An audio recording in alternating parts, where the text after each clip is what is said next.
You're listening to the Our Erie podcast with DaVona Pacley, Marty Nwachukwu, and Lydia Laythe. We're here to highlight community voices and bring new perspectives to the table. We are unpacking Erie's and America's baggage. We're speaking truth to power. Take a seat.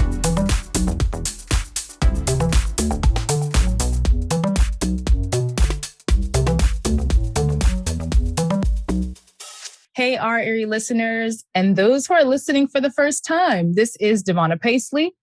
And this is Lydia Laythe. This is Marty Nwachukwu. And we are so happy to bring y'all here today for another episode. With it being Mental Health Awareness Month, we wanted to take this episode to discuss the importance of the month and mental health. And today we have Dr. Shraddha Prabhu with us, and she's going to just kind of share a little bit about herself. Hi, everyone. Thanks for having me on this wonderful forum.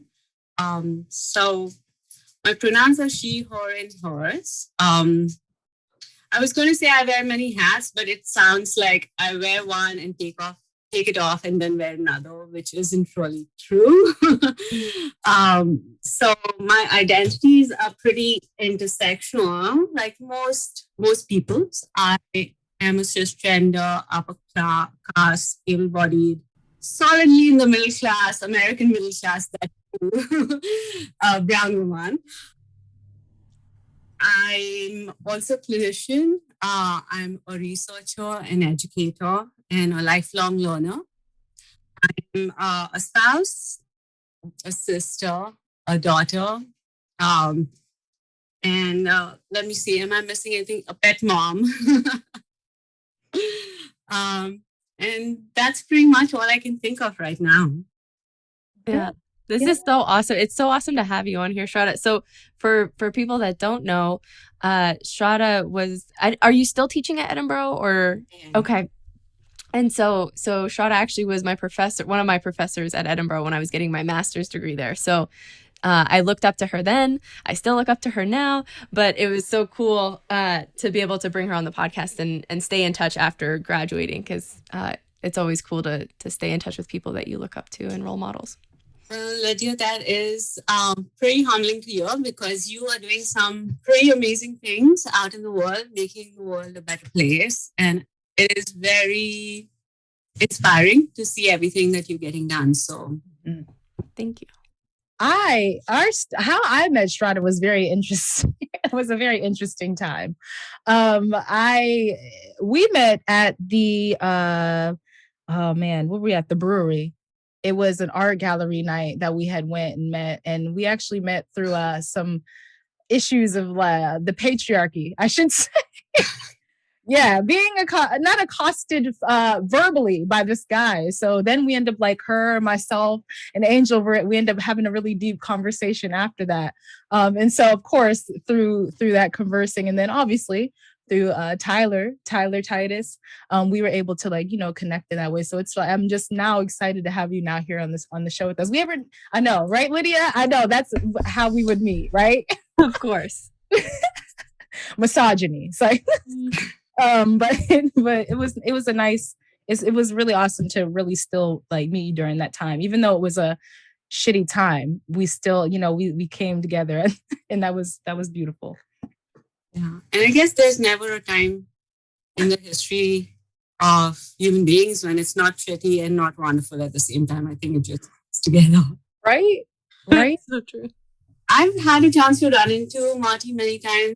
Yeah, I was about to say, we've run into each other, but I don't think we've actually talked. So I'm excited to have this space to get to know you. Let's jump into a little bit of your background. What really, I'm really interested to know you, and to know a little bit more about your, what brought you to Erie, and what brought you to, through your path. It's a long, winding path, and actually, my path starts much before me, like most of us, right? And so I'm going to tell you all a little bit about the amazing women who got me here. Starting with my grandmother. So my grandmother was one of 13 children, and she never got a chance to get educated. She was married to a stranger at the age of 16. And she had two children who identified as women and one child who identified as male. And she sat outside her, she sat outside this principal's office till he finally got fed up of her and said, okay, fine, I'll let your children into the school. And so that was the start of why I'm here, is because she fought for my mother and my aunt to get an education, and not just any education, an English education, which makes a world of a difference for in America, but also in most parts of the world, because it's really one of those tools that you can use for upward mobility, right? So I think she did what she could to get my mom a leg in, and then that's how I actually ended up over here. But the way my life has worked out, I came here for my graduate studies. I'm the first person in my family to earn a master's and a doctoral degree. So their efforts were not a waste. And in fact, let me go back a little more. So one of the earliest reformers and champions of education for women in India was Jyotibai Phule, and she was a Dalit woman. Dalit is an umbrella term that is used for people who were formerly belonged to the untouchable caste. And so she championed the cause for study, for access to education for women. So I'm here because of the efforts of a lot of really powerful and dedicated people who went against the system and the norms. So very much like you all. So yeah, absolutely. So I got my doctorate in social work, and I came to Erie for my job as an assistant professor on tenure track. My research focuses on violence against children and youth, so prevention of violence, trauma, and resiliency. I'm starting off my clinical career, my official clinical career, and I work with queer youth. I work with immigrant and resettled families. One of my goals is to learn Nepali, or rather relearn Nepali and learn Spanish, so that there's a wider group of people that I can provide services. Yes. Sorry, I go off on tangents all the time. No, that's fine. Not a tangent at all. It's so, sometimes I feel like when you hear so much like powerful like inspiring information, like you kind of just want to like soak it in sometimes. And I know that it doesn't work always so well on podcasts, because then there's like this silence in our podcast. You'll hear it sometimes, we're like, we'll sit there, but I just feel like sometimes we just like bask in like the information, like, oh, thank you for like gifting us with this. So thank you for sharing that. Thank you for listening. That's interesting you say about silence. I'm like, okay, I need to learn to get comfortable with silence though. Like if there is that pause, then it's okay. Like, you're able to just kind of think. And so it's something that I'm like really trying to get comfortable with because it's hard. Yeah. Well, when you're a therapist, which I'm sure Shraddha can relate to, like you use silence a lot. Like I use that all the time. Like, okay, I'll ask a question, and until you answer it, I'm just going to sit here in silence. Like, that's okay. You get comfortable in it. But yeah. So thinking about mental health and May being Mental Health Awareness Month, right? I guess, what do you see, Shraddha, as like maybe your most exciting goals for mental health work here in Erie, or maybe what are things that you're excited about around kind of the mental health field? Because we have so many people working in mental health and trauma-informed care and things like that in Erie. Is there anything that you're really passionate about right now? Yeah. So one of the things that has been in the incubator that I've been talking with my spouse, but some friends and colleagues as well, is kind of setting up a network of maybe paraprofessionals, people who are from the community and in the community, underrepresented, underserved rather, and marginalized communities, to destigmatize mental health, to better understand what mental health, social supports, well-being in these communities. And so kind of have almost, we have call it the community-based research model, but community-based practice model. And very much from the public health perspective is how do we empower people in the community to create safe and resilient communities? And that's pretty much a model that is used in many developing countries. It's definitely been used in India to prevent and address domestic violence, and to address prevent other forms of gender-based violence like female feticide, increase maternal and child health services, and reduce stigma against that. Use of bathrooms instead of bathroom use of toilets is such a basic thing, but not everybody has access to it, and it's a big public health and safety issue. And so, anyways,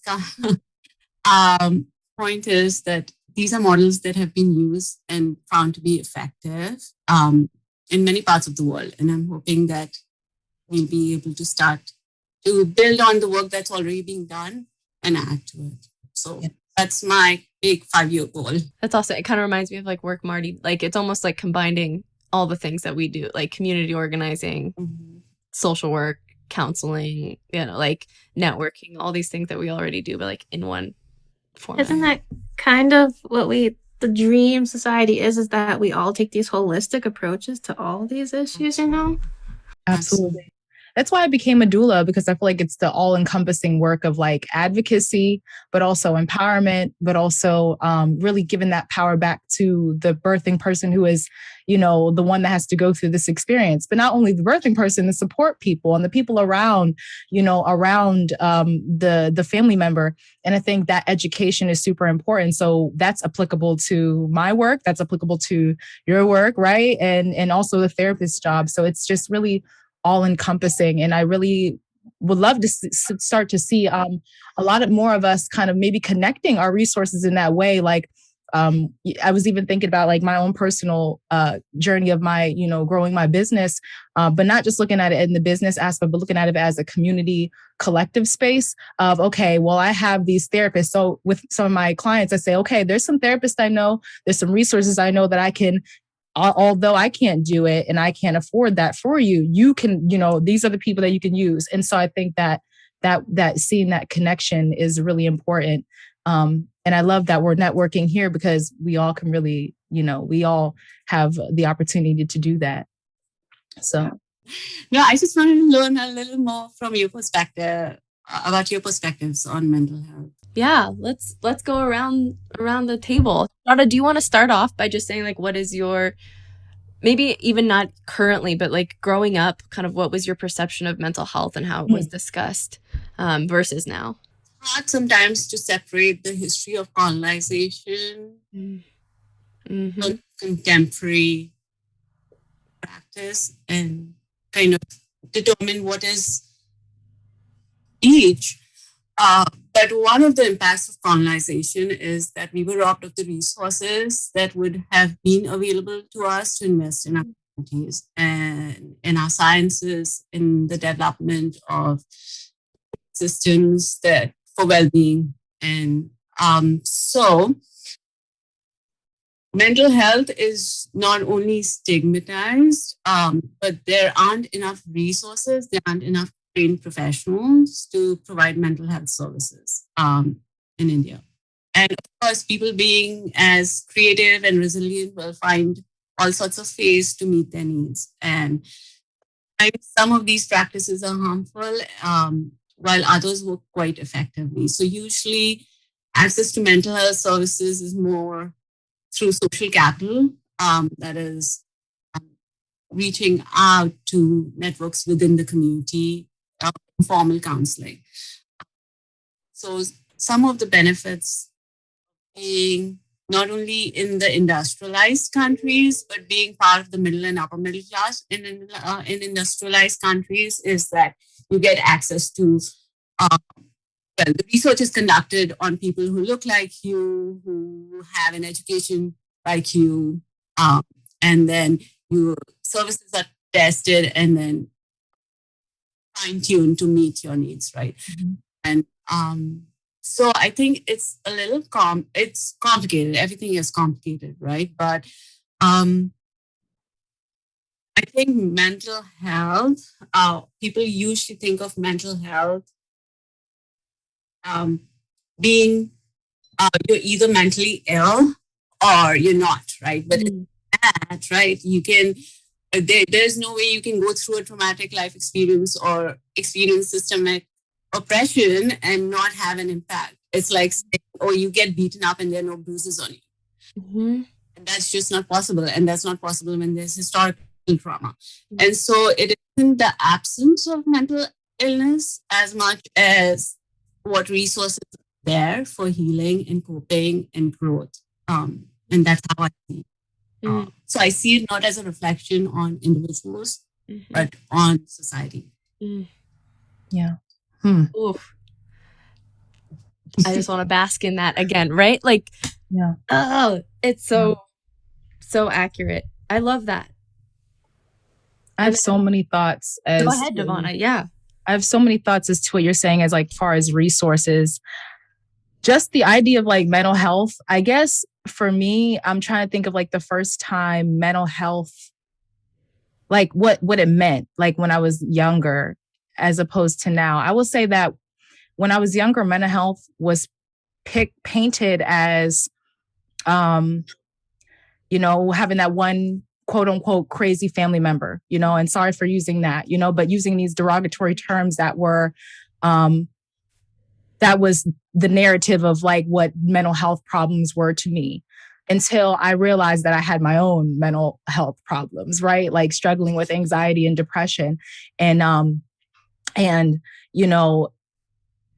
think now realizing like, okay, mental health is not a negative thing. It's just something that we all literally go through, right? Like, and I think for me, it was not until I saw a family member, and I don't want to say that, but not until I saw a family member go and get some support and say, okay, like, I think I need medication, and really sit down with us and talk with me and talked about how they really needed to like, go get that support. And I'm like, well, shit, like, wow, like that was my first time realizing like this in, our community, in my community, my family, this is something that does happen, but we don't talk about it, And so I think that through like personal experiences of, being younger, I was actually telling Angel just recently, we just today literally had a conversation about me when I can't remember, I think I was about a teenager. And, I remember sitting down, eating a fudgesicle and I was watching Oprah with my mom. And I will never forget I started to have some like hyperventilation. And I was like, what is wrong with me? Like, I'm like, breathing. And then I can't even remember what happened after that. I know my mom called the ambulance and, we got to the doctor and I, got set up with the EKG and all that. And, and after that, I was like, the doctor was just like, oh yeah, you had palpitations. More so was anxiety. And I was like, well, what triggered that? Right? Like what triggered this emotion? What triggered these feelings for me to even have this panic attack? And not really realizing like, and then throughout my, my 20s, having panic attacks, having anxiety, but realizing that it was something that I just really needed to go see a therapist, and I didn't go see a therapist till I was getting ready, like 28, I'm saying 27, 28, not really, knowing what to do. So I reached out and they said, listen, I need a therapist. And I'm giving y'all like the very watered down version of just like this whole, cause we only got an hour. Okay. So basically, but just kind of realizing like, right now for me personally, just to be like very, transparent, I think this is important for us to talk about is right now I'm really doing a lot more inner child work because we talked about this before we even started recording. There's a lot of things that I think as a child, I, struggled with, being open about my emotions or keeping things in, being the firstborn and being like, okay, my parents have so many other stressors.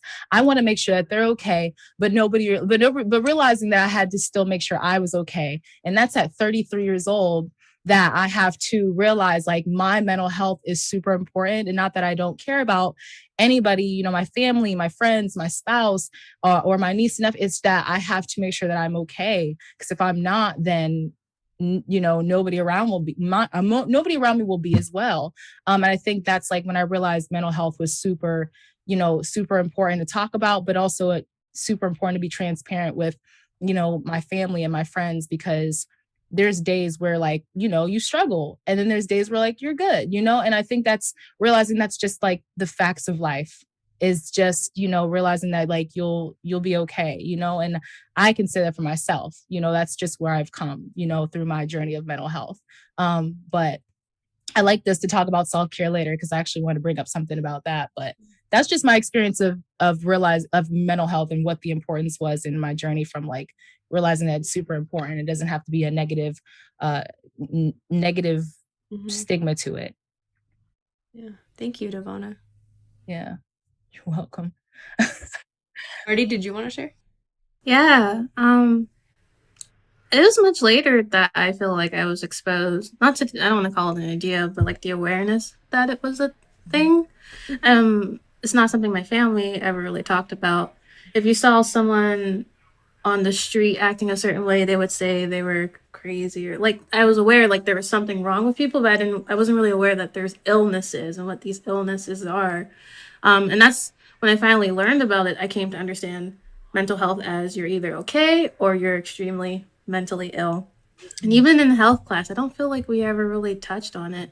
Mind you, I went to Catholic school, so I always asterisk things with like I don't know what's taught in public schools. But it wasn't until college where one of my best friends had real anxiety. Like we were always hanging out with each other, and she's always stressing and worked up, and she wasn't like my other friends where I could say like it's okay, you're gonna be okay, you're gonna work past it. Like there was something that regardless of what I said or how she would adjust things, like she needed help. And it's like, oh, when we say we're anxious, it's not just this feeling I get before a speech. It's like this is real, something is going on chemistry wise, or I don't fully understand. And I was like, okay, now I know. And I looked up on it and understood it a little more fully. It was only because I had a friend who was going through something. But after that, I feel like the conversations in the last few years, maybe I have the privilege of being a millennial, that I feel like there's more conversation about it online. My friends are very open about it.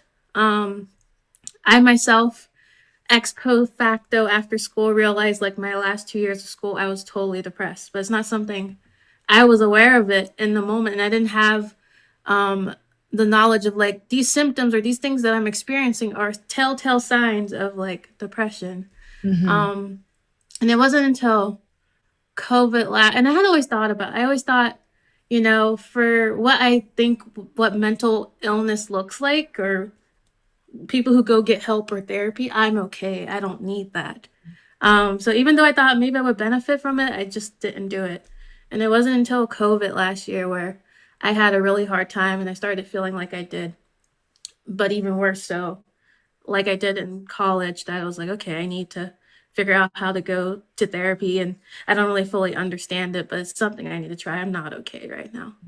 And it'll be a year coming up soon that I've been doing it. And it's not what I expected. I don't know. I thought like there'd be Rorschach test, and the first day I walk in, they'd be like, you need medication, but that's not what it is. It's just unpacking either your day-to-day experiences or these big things that I need to work through, and then also recognizing trends and patterns in my past that keep me from moving forward. So just a quick and dirty of kind of my coming to understand. And I'm still learning a lot. I still don't feel like I'm as sensitive as I could be or have all the awareness that I need to be supportive of people. But I'm just happy to be part of this conversation, that there's conversations happening. Yes. Thank you for sharing. Huge. So I was lucky enough to grow up in a household where my mom was a social worker pretty much my whole life. So conversations around mental health and therapy was never far from our, family dinner table. I also was blessed to have the father that I did for 1,000 reasons, but my dad, one of his older brothers completed suicide when he was like fresh out of college, when my dad was out of college. So he was probably like in his mid or late 20s, the brother. And I think that, and then my dad, I think, struggled with his own mental health throughout his youth. And then as an adult, I don't know if he struggled with it or if he kind of just figured it out for himself. I'm not sure how it all worked out, but and my dad and his brother went through a lot of trauma as well. But I think that those experiences like heightened his awareness. And so he, like, anytime I would spend time in my room, I remember one time in high school, like, I was just feeling really down, and I don't remember what happened. I think I was probably just like bullied or feeling socially isolated. And so I was just like ripping up paper in my room. I was like sitting on my floor, just like ripping up pieces of paper. And just cause like it felt therapeutic and cathartic to, like, I don't know. Yeah. And my dad came in and asked like how I was doing and had a really frank conversation with, like, Lydia, are you feeling like you want to hurt yourself? Are you feeling suicidal? Are you feeling like, and I think that my dad's experiences with his family and with his own mental health really shaped his approach in having kind of really frank conversations and really destigmatizing it for me, even before I was having more like public conversations with peers or with people in like a professional setting. And so from then on, as then I go into the field of social work and get my bachelor's and master's degree in it, like, that was always in my head of normalizing it, because at the end of the, and so I love everything you said, Shraddha, because that, it just all rings so true for me. And I've said it to people before, specifically around trauma, but that, like, our symptoms of mental health struggles after we've experienced trauma are normal reactions to abnormal situations, right? That, like, we are not made to experience the kinds of trauma that we experience, like abuse, like neglect, like, witnessing domestic violence, or suicide or anything like that. And so when we have certain reactions, whether it's anxiety, depression, PTSD, like, those are normal, expected. Like, it would be strange if you experienced, like you said, like, if you got in an accident and didn't have bruises, like, if you went through these things and didn't have these symptoms, like, that would be abnormal. And so that's been the, like, approach that I've always taken. Maybe I've said this on the podcast before, but like the greatest compliment I ever received from a client after I was working at a residential crisis facility, actually Safe Harbors Crisis Residential Unit. So it's like short-term stay. People come for like a week. And I had worked a weekend there with a group of people that were experiencing a lot of different kinds of mental illness. There was like people with depression or anxiety or schizophrenia. And I had worked the weekend just being the aide. So I had been like making food with them or like playing games or cleaning up or whatever. And as I was leaving, because by the time I would come back the next weekend, they would have all been gone because it was just short-term stays. And when I was leaving, one guy came up and said, "You made it feel normal." Like, I had made this experience of being in an inpatient residential crisis, like mental health facility, feel normal to him. And that has like stuck with me forever, that like, we all just want to feel normal. Like, we're not crazy. Like, we're not like like inhuman, like, we're not some freak that can't be talked to or engaged with, that's not part of the community, that we all just want to feel like part of it. And so I think taking it one step further, right? So I started with this idea of like, people struggle with this and we need to help each other because we all struggle and we need to help one another, to now kind of to your point, Shraddha, like understanding that these are really symptoms of systemic problems. So I worked with men convicted of sexual offenses as a therapist before I started the work I do now. And I realized, like, okay, at what point do we see all these people struggling with the same things and say this is no longer an individual issue, this is a systemic issue? And in that context, I always applied it to work with men convicted of sexual offenses, right? How many men can commit such horrible, horrific acts against other people and sexual violence and sexual assault before we say, okay, maybe there's a problem with what we're teaching men about sex and emotions and communication and emotional and behavioral regulation. Like maybe there's systemic issues that we're like leading so many people down this problematic path. And I think now, so, like at 7:04 p.m. on Friday night, I now have a new vision of what mental health is, which is like we are all a product of the systemic issues and barriers we are. So whether we're talking about sexual violence, whether we're talking about trauma, whether we're talking about struggling with anxiety or depression, like even the mental health field has been created by a lot of straight, cisgender, heteronormative white men from an upper middle or upper class educated background that tends to pathologize people that don't fall into those categories. So when we stigmatize and pathologize certain behaviors or experiences, I really think it does absolutely have to do more with our experiences of systemic barriers, and that they're absolutely normal like we should all be freaking depressed about some of the state of the world sometimes because we're encountering insurmountable barriers that are created specifically to keep us out of decision-making spaces. So if you're combating that day in and day out, like of course you're going to feel depressed or anxiety. Like, so yeah, anyway, that's a long-winded way to say that's what I think about mental health. And I think like the common thread I heard among in what you've said and what all of you have shared is like thinking about the barriers, right? And I've got so many thoughts going on right now. My ADHD is like definitely not mental health. But there are a couple of things that really, there's a lot that really resonated with me. And part of that was the importance of destigmatizing, right? What does that look like? And I could relate a lot to what DaVona, you and Marty shared as well. So when I started seeking mental health services, I sought it not because I thought there was something wrong with me, but because I'd been through some shit in life. So I needed to get, I'm sorry, I'm not sure if I'm not. You're allowed to swear. You're allowed to swear. I love that people ask us that. Just a trigger warning. Some trauma history OER for your audience and for your so if anybody needs to for a minute or so, please feel free to do so.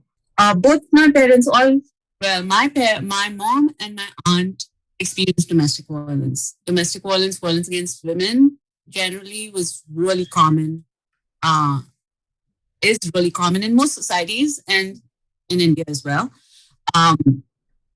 We have close to 40% of our population, depending on how you measure poverty, living in poverty and significant living in extreme poverty. And people don't think of poverty as traumatizing, but the amount of resource deprivation that goes with poverty can have effects very similar to trauma. And sexual abuse, sexual violence is very, very commonplace in India. You can't navigate as a cisgender woman, you can't navigate public spaces without being molested. And that is me as an upper caste cisgender woman navigating fairly safe for environments in Bombay, which is not the most dangerous place in India to live for a cisgender woman, right? I'm not even talking about queer kids. I'm not talking about lower women who are part of the Dalit community or tribal communities where the structures are set up for exploitation. So I think I did not. So I was like, okay, I'm sorry. Okay.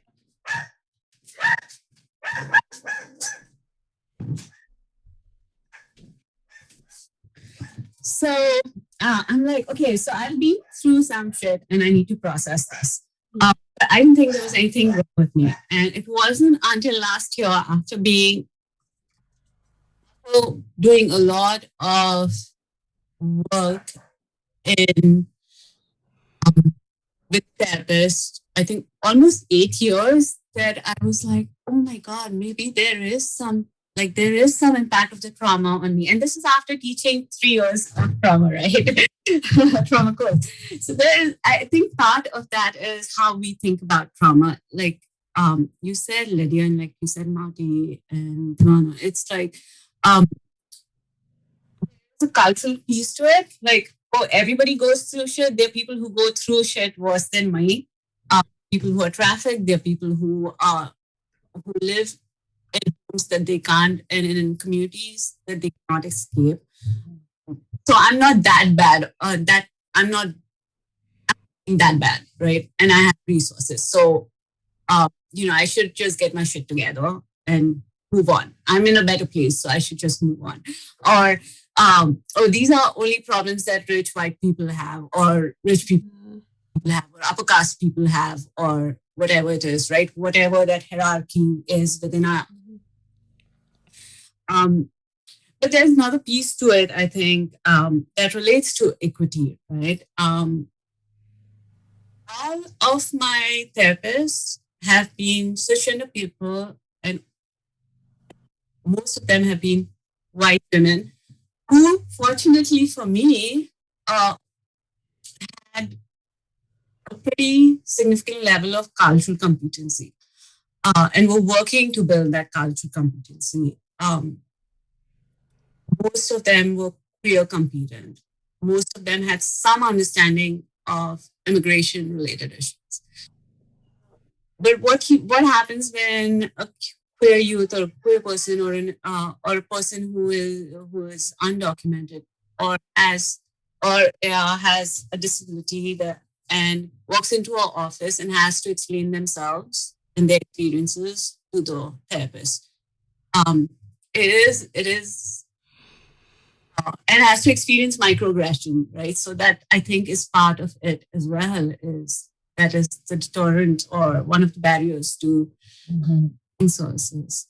I think that is one of the areas, in addition to building the community networks and building, as a social work educator, that is one of my focus, is helping students learn the tools to build cultural competency, right? And all of us are exposed to a very thin slice of life, and so we all have to build cultural competency in some area or the other.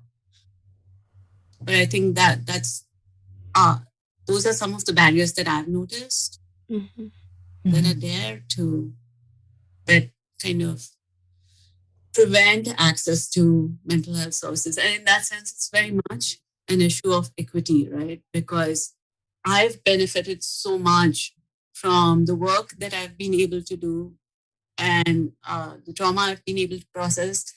I'm here and able to give back because I've had the opportunities to learn to heal and grow.